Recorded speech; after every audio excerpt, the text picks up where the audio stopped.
ఏమైందమ్మా? బంగారి, నువ్వు అమ్మని చూసుకో. బంగారి, నువ్వు ఝాన్సీ అమ్మని చూసుకో. అమ్మని నేను తీసుకుని వెళతాను. అయ్యో రండి, రండమ్మా, రండి. ఝాన్సీ అమ్మా,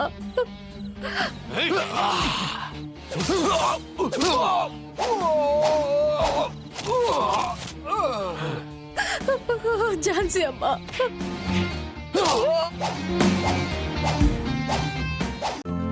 ఈ రోజే డౌన్లోడ్ చేయండి. మీ ఫేవరెట్ షోస్ చూడండి.